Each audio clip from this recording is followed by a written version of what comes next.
ওকে। তো এইখানে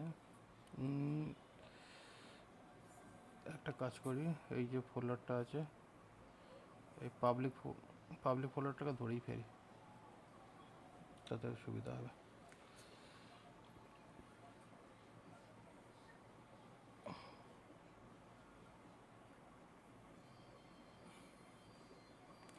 এর আপনি মধ্যে মানে এটা কি করছেন, যেটা আমরা ইনস্টল করে রেখেছিলাম ওটা কি বেস করে করছেন? যেটা তোমার আছে সেটাই, মানে এখানে এই বিজল্যান্ড তোমার টেমপ্লেটটা রেখেছি পাতেই, থিম পাতেই। প্রথমে আপনি যেটা আমাকে দেখালেন, যাদের myscores.com না .app, ওখান থেকে আপনি যেটা নামিয়েছেন তার উপর বেস করে এটাকে ম্যানিপুলেট করছেন কি? হ্যাঁ, এই আন্ডারস্কোর দিয়ে, নাকি একেবারে ফ্রম স্ক্র্যাচ থেকে করব? কোনটা করলে সুবিধা হবে আপনি আমাকে এটা বলুন। যদি তোমার কাস্টম টেমপ্লেট যদি থাকে, ঠিক আছে, সেটা তুমি ফ্রম স্ক্র্যাচ থেকে শুরু করলে বেটার। আবার তুমি এটাকেও মডিফাই যদি করতে চাও, তুমি যেটা বললে আমাকে যে একটা কপি করে নিয়ে তারপরে আমি সেটাকে চেঞ্জ করা, এটাও একটা ভালো অ্যাপ্রোচ। অনেক ক্ষেত্রে এই অ্যাপ্রোচটাও ইউজ করা যায়। তো এই ক্ষেত্রে বেসিক্যালি কী হয়েছে, এখানে সমস্ত জিনিসগুলো পেয়ে যাচ্ছি, কোডগুলো, প্রি তাহলে আপনি রেডিমেড ওটা কোড। কপি করেই করি, ওই অ্যাপ্রোচটাই করি, বেস্ট হবে। কারণ এখানে বেসিক্যালি কী হচ্ছে, এখানে যা যা রিকোয়ারমেন্টস আছে সেই রিকোয়ারমেন্টস অনুযায়ী সমস্ত জিনিসপত্র এখানে দেওয়া রয়েছে শুরু থেকে। তো সেই কারণে এখানে আমাদের এইখানে যেটা দরকার পড়বে সেটা হচ্ছে এই তোমার ইমেজেস যে সেকশনটা, সেটাকে আমি এখান থেকে কপি করলাম, করে এই মাই থিম এখানে পেস্ট বেস্ট করে করে নিলাম। দেবো। HTML এর পার্টটা এখানে থাকলো, CSS এর পার্টটা এইটা যেটা রয়েছে এইটাকে এখানে CSS বলে ফোল্ডার বানাই, যার ভেতরে আমি ওই তোমার এই স্টাইল CSSটাকে ফেলে দিই। আপনি কিন্তু ওই মাই স্কোর থেকে ওটাকে ডাউনলোড করে করার পরে ওর মধ্যে কিন্তু আর কোনো চেঞ্জেস করেননি, তাই তো? জাস্ট রয়েছে, এবার আপনি সবে শুরু করবেন হ্যাঁ, কাজটা। ওকে। হ্যাঁ। ওকে। এবার মাইস্কোর না, এটা আন্ডারস্কোর্স ডট মি। underscores.me, sorry. তোমাকে লিঙ্ক অলরেডি পাঠিয়ে দিয়েছি, আন্ডারস্কোর.মি। এইখান থেকে হ্যাঁ। টেমপ্লেটটা নিয়েছি, ঠিক আছে। নেওয়ার পরে এবার কি হচ্ছে, এবার স্টেপ বাই স্টেপ ডিজাইনিংয়ের পার্ট। তো ফার্স্ট পার্ট হচ্ছে তোমার হেডারের পার্ট, ঠিক আছে। এবার এই যে হেডারের যে পার্টটা, তুমি হেডারে এই যে এতগুলো যে লিঙ্কস যে লাগিয়েছো, আমি একটা সেন্সার হবে না, আমার পরে পিয়ানো ক্লাস। হ্যাঁ স্যার। এইখানে যে লিঙ্কসগুলো লাগানো আছে, এবার এই লিঙ্কগুলোকে আমাকে প্রথমে সেট আপ করতে হবে এইখানে।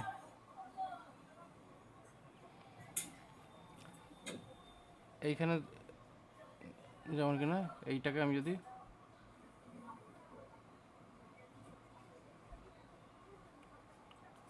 তোমার অ্যাপ্রোচেই যাচ্ছি, এখানে হেডার ডট পিএইচপি, এটা টু, এটা টু ডট পিএইচপি। এই অ্যাপ্রোচে গেলে এবার কী আছে, এখান থেকে আমাদের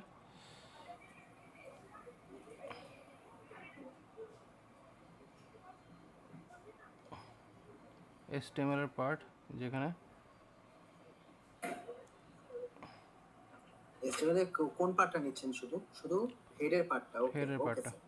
হেডের পার্টটা নিলাম, নিয়ে এবার কি হচ্ছে, এইখানে আমাদের কয়টা জিনিস লাগছে। এই পার্টটা, মানে এই পার্টটা বলতে ক্যারেক্টার সেট যেটা, এই পার্টটা, এইটাকে আমি এখানে সেট করে দিলাম। Okay sir. এখান থেকে এটা নিয়ে এইখানে HTML এর ল্যাঙ্গুয়েজ অ্যাট্রিবিউট পার্টটা, এটা হচ্ছে অ্যাকচুয়ালি ব্লক, সেই এই ব্লকটাকে এখানে এখানে সেট করে নিলাম। এই যে পার্টটা, এইটাকে এই যে হেডার যে সমস্ত যে পার্টগুলো এসেছে তার নিচে ফেললাম, কেননা এইখানে তোমার যে এক্সট্রা যে তুমি CSS স্টাইলসের যেগুলো লাগিয়েছো সেগুলোকে আমরা অ্যাজ ইট ইজ রাখারই চেষ্টা করছি, ঠিক আছে। এবার এই যে CSS এর যে স্টাইলটা, এটার জন্য আমি এখানে করছি কি, এটা আমার পার্সোনাল সিএসএস স্টাইল, তার জন্য আপনি ওটা এবার সিএসএস ফোল্ডার থেকে টানবেন।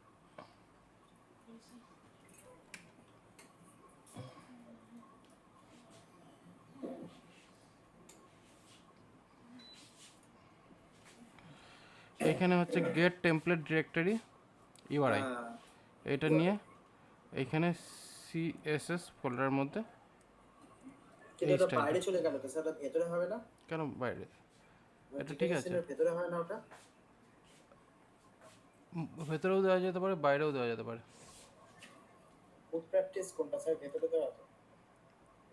দেখো এখানে গেট টেমপ্লেট ইউআরআই বলে অপশান রয়েছে, তো গেট টেমপ্লেট ইউআরআই বলে যেহেতু আছে, এটা মেনলি কী হচ্ছে, আমাদের এই ফোল্ডার পাথ যেটা আছে, এই ফোল্ডারে যে পাথটা আছে সেটা অ্যাকচুয়ালি এখানে ডাইরেক্টলি আসছে।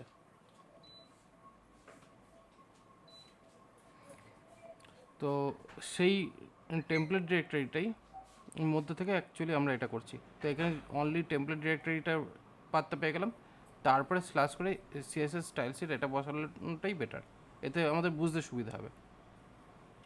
ঠিক আছে, হ্যালো, হ্যাঁ স্যার, হ্যাঁ স্যার শুনছি।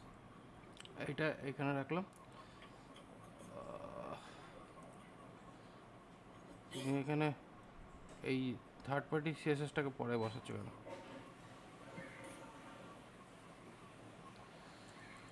ঠিক আছে, এটাকে এখানে বসলাম, তাহলে কি হলো, আমার এখানে হেডারের এই যদি যেটা তোমার এক্সটার্নাল সিএসএস, সেটাকে আমি আর আলাদা করে কিছু করলাম না। ওকে, দেখলে এটা? তাহলে এখান থেকে আমরা এই হেডার পার্টটা পেলাম। এবার বডির পার্টে, এই বডিতে কিছু ক্লাস আগে থেকে অ্যাটাচড হয়, তো এবার এখানে আমাদের বডির ট্যাগের অ্যাট্রিবিউট যেটা আছে সেটাকে এরকম নিয়ে নিলাম। স্যার এটা তো হেডারের মধ্যেই বডি পার্টটা ঢুকিয়ে দেবেন? হ্যাঁ, কারণ এখানে যেরকম রয়েছে হেডারের মধ্যে সেই হিসাবেই আমরা এটাকে এগোচ্ছি। ওকে। ঠিক আছে, এবার বেসিক্যালি তোমার এই হেডারের মধ্যে কোন কোন পার্টটা আমি ঢোকাতে পারি, এটা এবার আমাদের একটু মেজার করে নিতে হবে। তাহলে সেই ক্ষেত্রে এবার দেখে নিই জিনিসটা। হেডারের মধ্যে শুধুমাত্র আমার টপ হেডার ঢুকবে, আর টপ হেডারের পরে হেডার ন্যাভিগেশন পার্টটা, ঢুকবে ব্যাস। তাহলে কি হচ্ছে, আমার এই যে পার্টের মধ্যে এই অবধি আমরা ব্লু আর চাইছি। White part. ঠিক আছে, ইয়েস ইয়েস। তাহলে সেক্ষেত্রে আমাদের এই টপ হেডার পার্ট অ্যান্ড এই পার্টটা, তাহলে এই দুটো পার্টকে এবার আমরা কপি করে নিচ্ছি।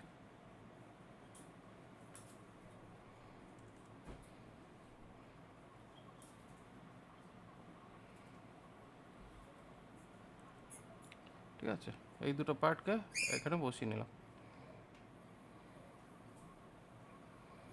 এই দুটো পার্টকে বসিয়ে এখানে রেখে দিলাম। দিয়ে আপাতত আমাদের এইখানে এই যে পার্টটা, এইটা হচ্ছে আমাদের, এইখানে দেখো এটার পিএইচপি যেটা রয়েছে, এইখানে ন্যাভিগেশন সিস্টেমটা আসছে এই পার্টে, এই যে ন্যাবের যে পার্টটা, অ্যারে করে। Yes yes. এই পার্টটা আমাদের আসছে। এবার সাইটের ডেসক্রিপশন, যদি এখানে তোমার সাইটের ইউআরএল ডেসক্রিপশন যে ব্যাপারটা, সেই ক্ষেত্রে আমরা এখানে এই জিনিসটাকে করতে পারি। তো যাই হোক, এবার আমরা কী করছি কি, এই পেজটাকে আমরা করে দিই ব্যাক, আর এইটাকে আমরা নিয়ে আসি অনলি হেডার। ঠিক আছে, তাহলে মোটামুটি জিনিসটা চেঞ্জ হয়ে গেছে। এখন আপাতত র কোড যেটা রয়েছে সেটাই থাক। ঠিক আছে, জাস্ট এখানে যেটুকু আপডেট হয়েছে। এবার দেখা যাক ক্লাসিকে কি আপডেট আসলো। এসে গেছে, একদম ঠিক আছে। এটাই বলছিলাম, এটাই বলছিলাম আমরা। এবার হ্যাঁ, এবার হোভার টোভার গুলো সব কাজ করবে? হ্যাঁ, এখানে তো যা রয়েছে এক্স্যাক্ট দেখো না, এক্স্যাক্ট ওকে কাজ স্যার। করছে। আচ্ছা ঠিক আছে, কিন্তু ওপরে কন্টেনারটা ঠিক হয়নি, কন্টেনারটা প্রবলেম হচ্ছে। কন্টেনারের এই জায়গাটা কি, এই জায়গাটা তুমি হ্যাঁ ভাবছো? কন্টেনার দুটো দেখুন, বেসলাইনটা দেখুন কোথায় চলে এসেছে, বাদিকে চলে এসেছে, ঠিক আছে? দেখো এটা হবে না।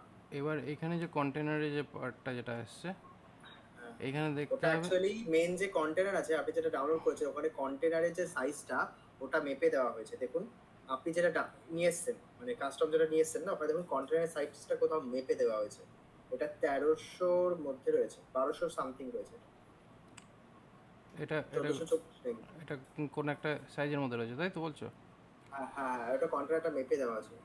যদি যে এরকম, আপনি যেটা যদি এসছেন যদি মনে হয় না। এরকম আছে, তাহলে এখানে কি হবে, হুম, এখানে থিম ডট জেসন বলে এখানে একটা অপশান ইউজ করে অ্যাকচুয়ালি এইখানে আমাদের থিমের কিছু স্কিমার রয়েছে, যে স্কিমার ওপর বেস করে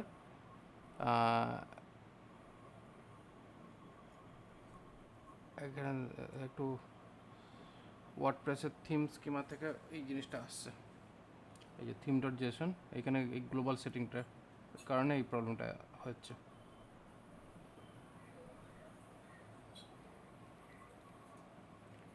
এই যে এই থিম ডট জেসনের এই পার্টটাকে কপি করে এখানে পেস্ট করছি।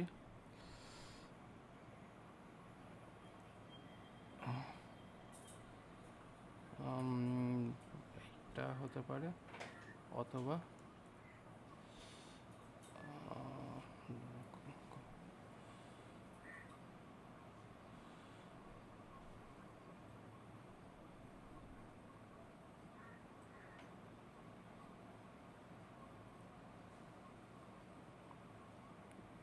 এই যে এখানে লেআউটের পার্টটা, এই সেটিংসের মধ্যে এই যে লেআউট পার্টটা, এইটার জন্য প্রবলেমটা হয়।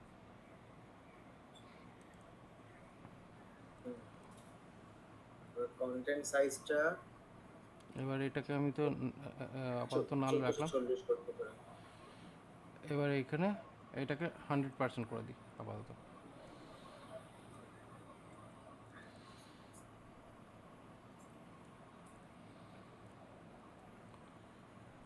দেখি এতে কি কোনো রকম আমাদের সুবিধা হলো? হলো না, কারণ ওখানে সাইজ দিতে হবে না, মেনশন করতে হবে।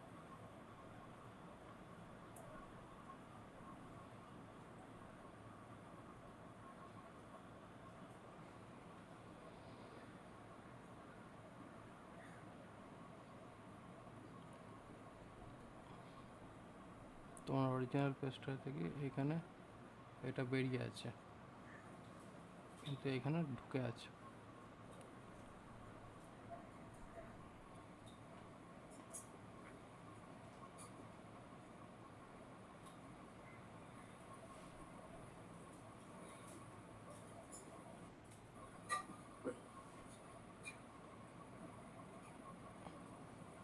আচ্ছা, এখানে কন্টেনারের ওপরে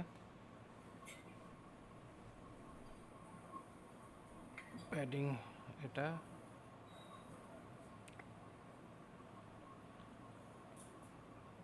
কন্টেনারে তো ওটা নেবেই স্যার, হুম প্যাডিং তো থাকবে, প্যাডিং রাইট আর প্যাডিং লেফট 50% করে তো কন্টেনারে থাকবেই স্যার। ওটা তো কন্টেনারের নিজস্ব সিএসএস, পার্সোনাল সিএসএস ওটা।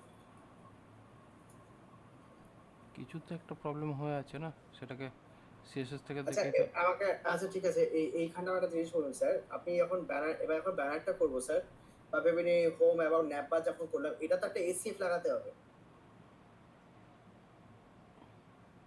তাই না? হুম, আমাকে তো একটা এসিএফ লাগাতে হবে এবারে স্যার, কি লাগাতে হবে? মানে অ্যাডভান্স কাস্টম ফিল্ড যেটা বলে, এসিএফ। না, সেটা এখনই লাগাতে হচ্ছে না। ওটার জন্য তো আমি যেটা ইউজ করি সেটা হচ্ছে পটস ফ্রেমওয়ার্ক। পটস ফ্রেমওয়ার্কটা আমার কাছে ভালো লাগে এই সে কাজটা একই করার হলো, জন্য। মানে মোদ্দা কথা লাগালেই হলো। এবার সেটা কোথা থেকে শুরু করবো, সেটা ব্যানার থেকে শুরু করবো তো, মানে ব্যানারে হেডিংটা যে চেঞ্জ হয়, কাস্টমার ইচ্ছা মতন চেঞ্জ করতে পারে, তার জন্য ব্যানার থেকে শুরু করবো তো ওটা। হুম, ঠিক আছে, তাহলে স্যার আপনি এই ন্যাপবারটা অবধি স্টক রাখুন আপাতত, আমি দাঁড়াও, ন্যাপবারটা অবধি রিক্যাপ করে দিই। ঠিক আছে, তাহলে ব্যানার থেকে যখন শুরু করবো তখন একেবারে এসিএফটা দিয়ে শুরু করবো। এসিএফ নয়, যদি ব্যানারের পার্টটা যদি শুরু করতে হয়, আমার প্লাগইনসটা হবে ওই পটস ফ্রেমওয়ার্ক।